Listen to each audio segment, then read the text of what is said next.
Bem-vindos a mais um Giro Sindical. O Giro Sindical é uma parceria entre o DIEESE e o SINDIC-CT. DIEESE é o Departamento Intersindical de Estatística e Estudos Socioeconômicos e SINDIC-CT é o Sindicato Nacional dos Servidores Públicos Federais da área de Ciência e Tecnologia no setor aeroespacial.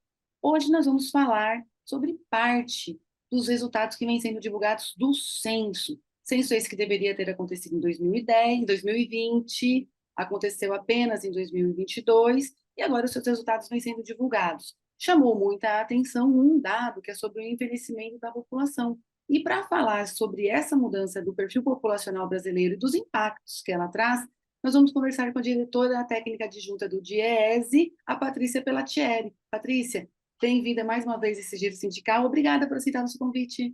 Obrigada, Renato. O prazer é sempre meu de estar aqui nesse espaço tão importante para o DIEESE e para o movimento sindical, com certeza. Então, vamos lá. Bom, o censo é uma pesquisa extremamente importante porque ela é a única capaz de ir a todos os rincões desse país e criar um quadro muito preciso da situação de vida da nossa população. Agora, com a divulgação dos resultados, nós já sabemos que nós somos 203 milhões de brasileiros e brasileiras, nós sabemos que crescemos 6,5% na comparação com o último censo feito, este sim, agora em 2010, e isso significa um aumento de 12,3 milhões de brasileiros e brasileiras neste vasto e populoso país. A nossa idade média também aumentou, nós passamos da idade média de 29 anos para 35 anos, temos menos crianças, o nosso contingente populacional acima de 65 anos cresceu 57,4%. Cada vez menos jovens, cada vez mais idosos. Queria que você explicasse aqui para nós, Patrícia, o que é esse envelhecimento populacional? É evidente que cada uma de nós aqui envelhece individualmente, mas nós estamos falando do envelhecimento de uma população inteira. Por que isso acontece? Quais são os fatores que influenciam? O envelhecimento populacional, ele é uma conquista civilizatória. Acho que é importante a gente ter claro que não é ruim. Então, nós não podemos olhar como sendo só desafios ou só trazendo só coisas negativas, né? Ao contrário, tem sim uma série de possibilidades, uma série de vantagens que depois, ao longo da nossa conversa, a gente vai levantando, né? Então, também um segundo elemento importante é dizer que o envelhecimento, ele é natural, certo? Isso estava previsto, vamos dizer, talvez não a velocidade ou não a forma como tem acontecido, mas olhando a experiência de outros países, essa trajetória do envelhecer, de uma população envelhecer, também já estava colocada há bastante tempo, há décadas, vamos dizer assim, mas no caso do Brasil, mais especificamente a partir da década de 1970. No caso brasileiro, não só no brasileiro, mas especificamente no brasileiro, ele acontece por um efeito conjunto da queda da taxa de mortalidade e da queda da taxa de natalidade. Ou seja, nascem menos, né, menos bebês, e as pessoas demoram mais para morrer, morrem menos. Então, é a conjunção desses dois fatores que faz com que nós tenhamos aí esse envelhecimento. Então, nós podemos dizer que o Brasil, por esses dados do censo 2022, ele está ficando mais velho e mais feminino, né? A femininização da velhice não é um fenômeno só brasileiro.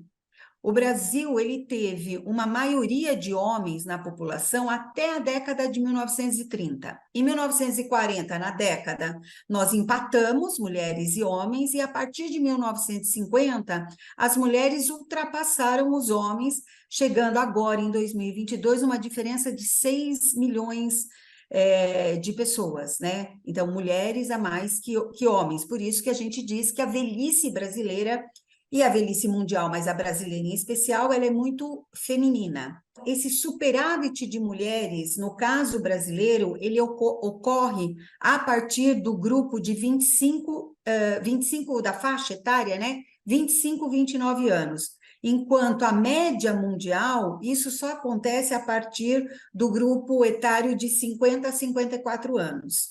Os homens aqui morrem por fatores externos, né? Morrem mais do que as mulheres em acidente de trânsito, violência, homicídio. Então, quando a gente vai pensar qualquer política pública olhando para o envelhecimento da população, nós temos que levar isso em conta, seja nas políticas de trabalho, seja na de seguridade, seja inclusive nas políticas de fomento ao desenvolvimento econômico. Tentando pensar daqui para frente como vai ficar a população brasileira, você diria que a nossa tendência é acompanhar isso que já ocorre em outros países, principalmente nos países mais ricos, em que esse envelhecimento populacional ele já vem ocorrendo há décadas, ou é uma trajetória que a gente pode alterar a depender de determinados fatores? O envelhecimento é um fato, e ele vai continuar. Portanto, e não é novidade e não deveria ser surpresa.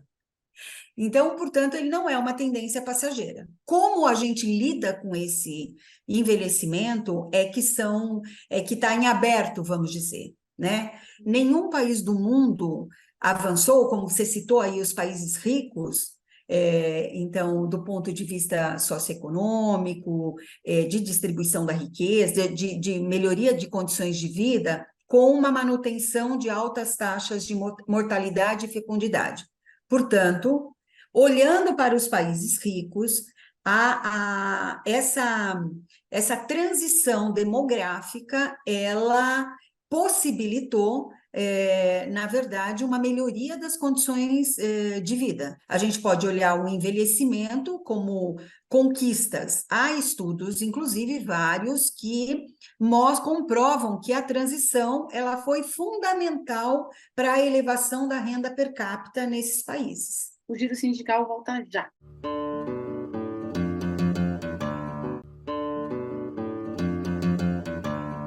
O Giro Sindical está de volta e este programa recebe a diretora técnica adjunta do Diese, Patrícia Pellatieri, e nós estamos conversando sobre as divulgações recentes do censo acerca da população.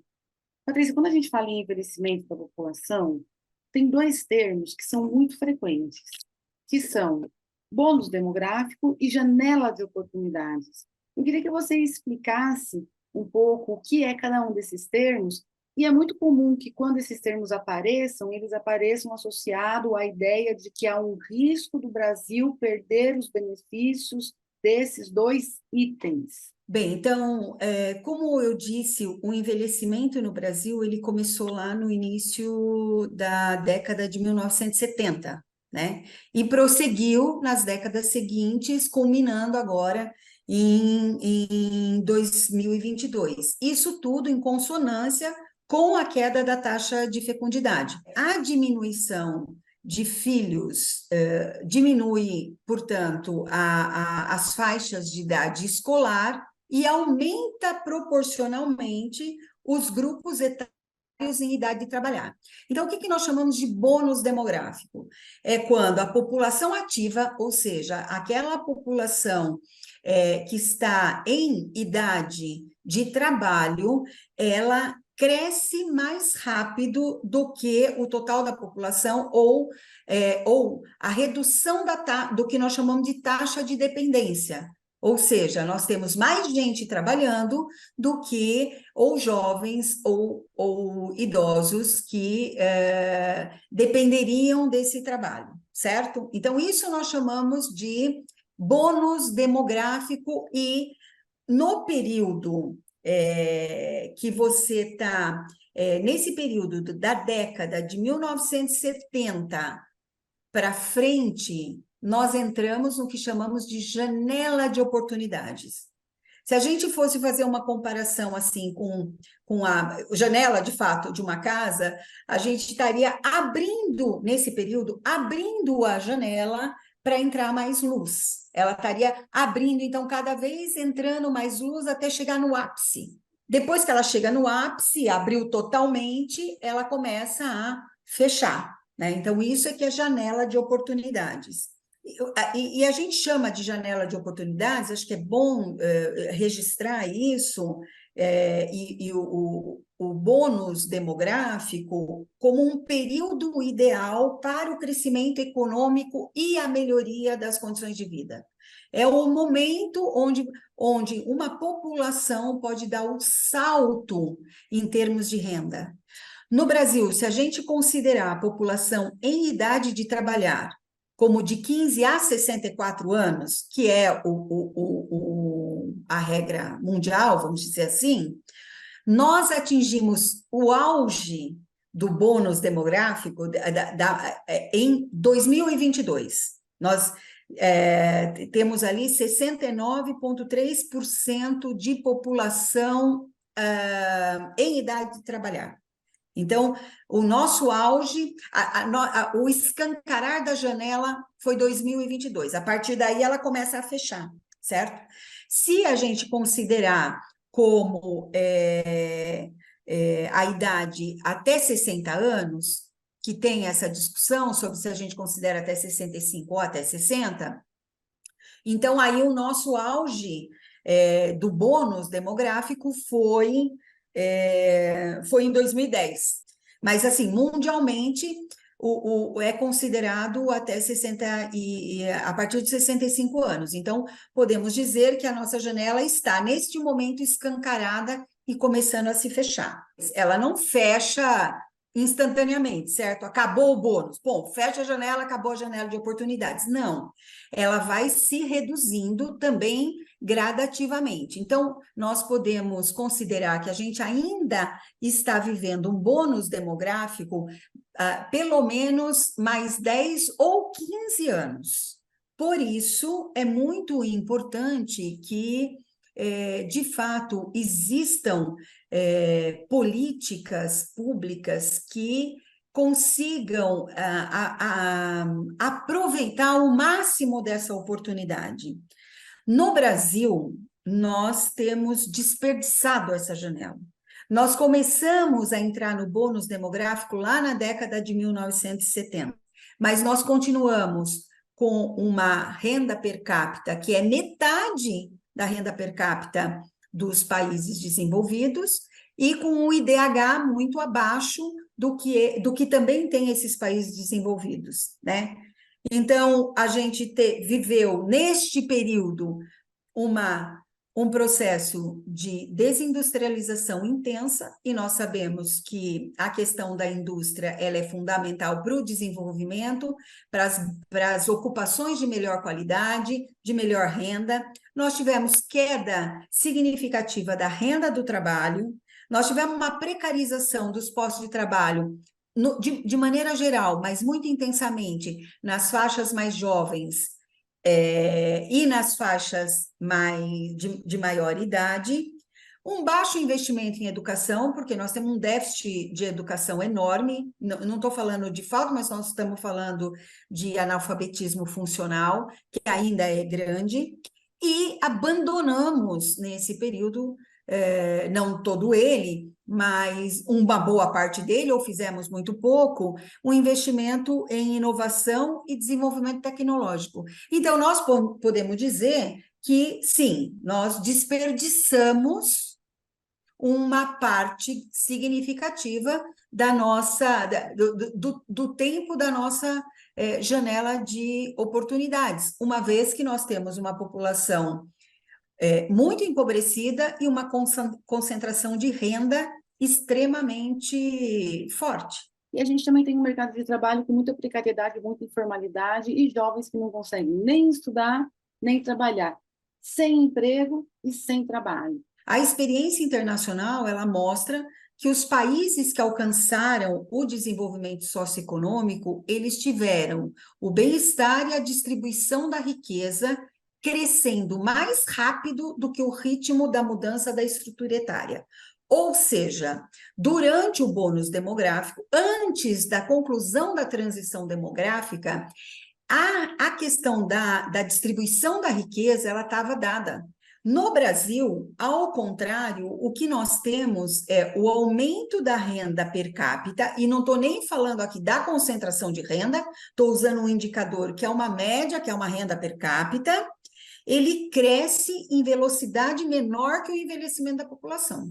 Para que a gente, de fato, consiga superar essa condição, vamos dizer, essa estagnação que está posta ou a piora, nós temos que inverter, e mais do que inverter, nós temos que compensar esse processo rapidamente.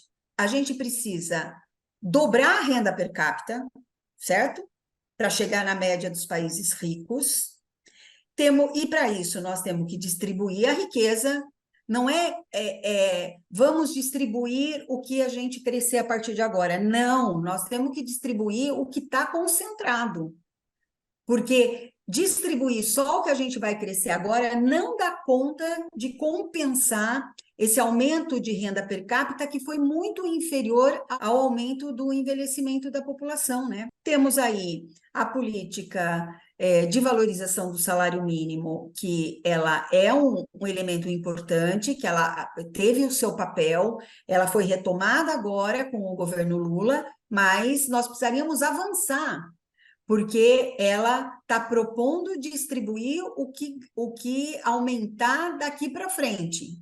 Mas nós precisamos, se nós queremos, de fato, chegar numa condição melhor, a hora que se fechar a janela, nós temos que acelerar esse processo, porque agora nós temos pouco tempo.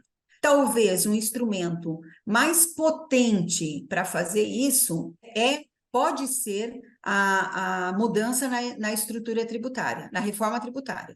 Nós não estamos vendo até agora, de fato, a proposta de reforma tributária que faça essa diferença. Ou seja, pegue aquela concentração enorme de riqueza e essa concentração vai sustentar as políticas públicas de distribuição e de melhoria das condições de vida.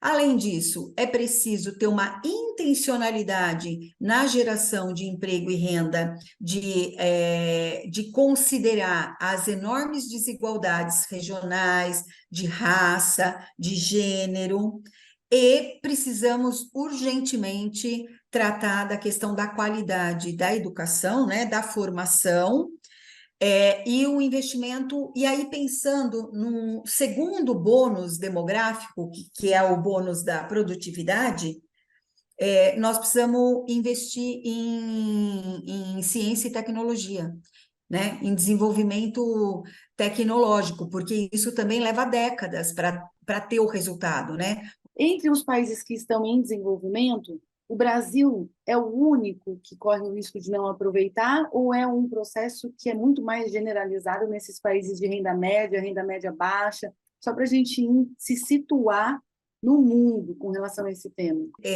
Nós não somos os únicos, certo? A projeção aí da ONU mostra que até 2060, lá de uma lista de, se não me engano, 201 países, 190 países terão uma diminuição percentual dos jovens. Projeção, a Coreia do Sul será o país mais envelhecido, ou seja, com menos jovens, mas eles estão fazendo um investimento muito intenso em desenvolvimento tecnológico.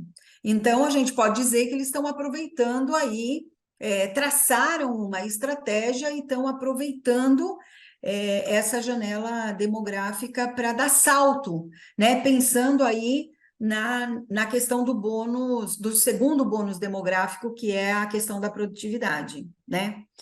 E no caso, aí eu vou voltar para o Brasil, a gente volta aí a gente tem que olhar para os nossos velhos e novos dilemas, né? São os dilemas do nosso, da desigualdade do nosso mercado de trabalho. Então, hoje, se a gente pegar a faixa etária de 14 a 29 anos, a taxa de desemprego, ela é explosiva, ela está em 14%. Ela é muito maior do que a média da taxa de desemprego ou da taxa de desemprego dos chamados adultos. Nós temos mas 14% nessa faixa etária que não estão nem trabalhando e nem estudando, né? E tem uma parcela que estuda e trabalha e que, portanto, tem um déficit de estudo aí, por conta da necessidade do trabalho. E digamos assim, que a nossa oportunidade está muito nessa faixa etária da juventude, né? Nós temos aí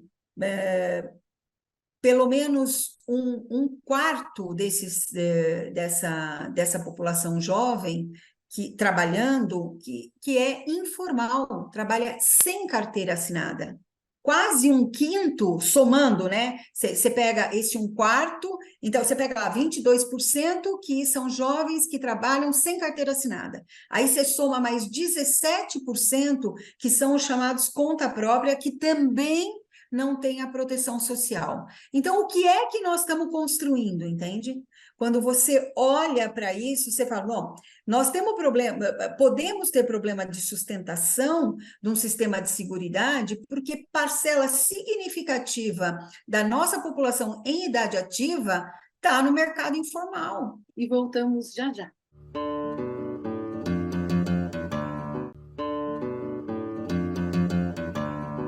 Giro Sindical está de volta e este programa recebe a diretora técnica adjunta do Diese, Patrícia Pelatieri, conversando sobre o tema da população a partir da divulgação de resultados do censo, este ocorrido em 2022. Patrícia, os países mais ricos, esses que já estão com a população mais envelhecida do que a nossa, como tem sido o comportamento deles com relação a políticas públicas, com relação a esse pós-bônus demográfico? Principalmente os países europeus, né? O estágio final da transição demográfica foi lá na segunda metade do século XX, quando a gente estava iniciando o nosso bônus demográfico, eles estavam no final da sua transição, né, demográfica.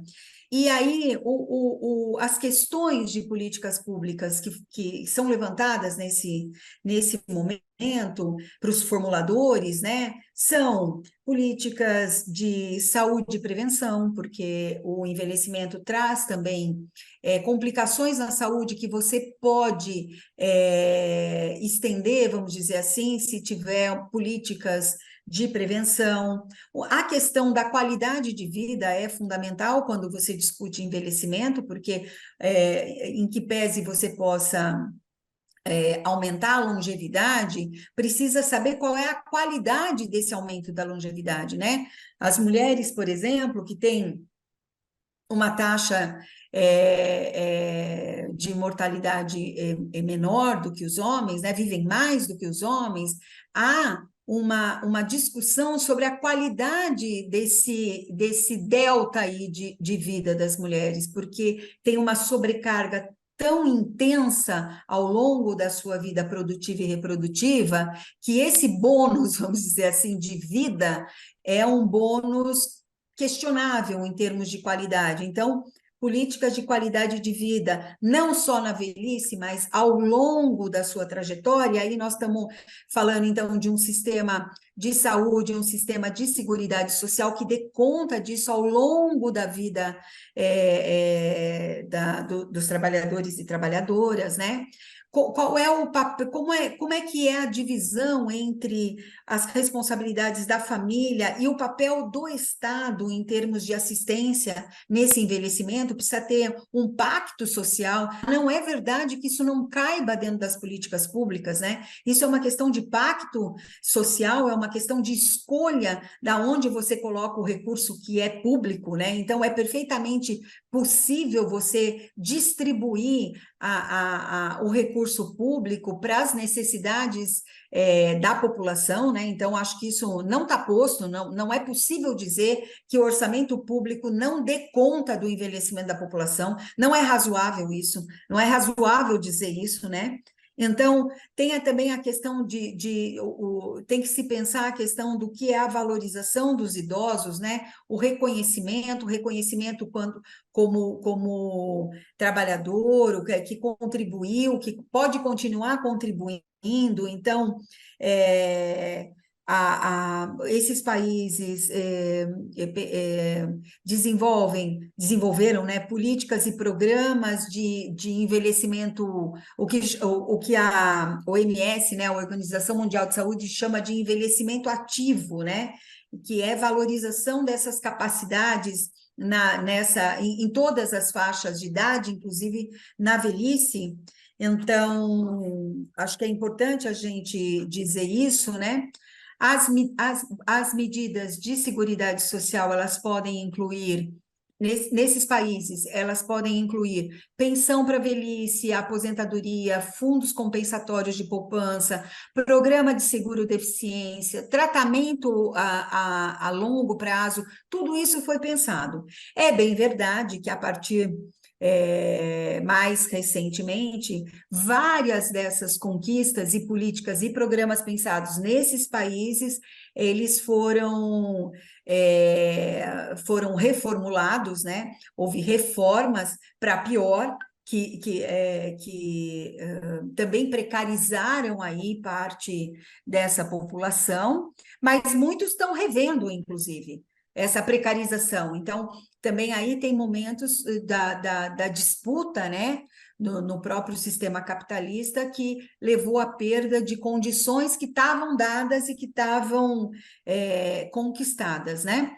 Uma observação que eu acho que é importante a gente fazer é que os idosos, os mais qualificados, pelo menos na experiência desse país, mas no Brasil a gente também tem isso, eles atuam muito como voluntários em escolas, em comunidades, em organizações políticas de saúde. Tem um trabalho aí que é um trabalho que não é computado no PIB, assim como o trabalho dos cuidados, e tem, no caso das idosas mulheres, também tem muito esse trabalho, né? As idosas assumem os trabalhos domésticos e dos cuidados que não estão computados no PIB. Se fossem, né? Tem estudo aí, um recente estudo da GV, diz que esse trabalho produtivo, esse trabalho não computado, né, não remunerado das mulheres significaria aí um aumento de 8,5% no PIB, daí das mulheres em todas as faixas etárias, né?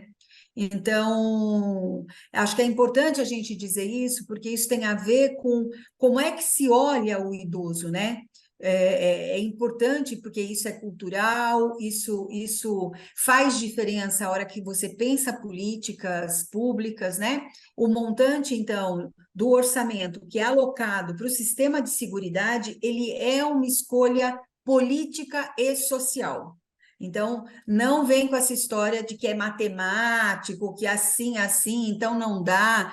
Ou então nós temos um orçamento que vai condenar a grande parcela da população brasileira a viver na miséria. É disso que nós estamos falando? Então, para que serve o orçamento público, certo? Então, eu só quero frisar muito isso, porque acho que é importante, porque diz respeito à escolha, a escolha política e social, e a sociedade tem responsabilidade nessa escolha, né? Então, eu queria te agradecer, Patrícia, pela nossa conversa, pelo seu tempo, agradecer pelas informações que você trouxe e, com certeza, colocou aí o tema no radar de uma maneira que não é tão bem explicada muitas vezes, mas a gente tem esse objetivo aqui de explicar e entender as consequências para a classe trabalhadora, para a população em geral.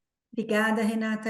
Eu estou à disposição. Espero que nos encontremos em breve com, quem sabe, um assunto menos doloroso, talvez, ou menos desafiador, quem sabe. Tomara. Seguimos. Tchau, tchau.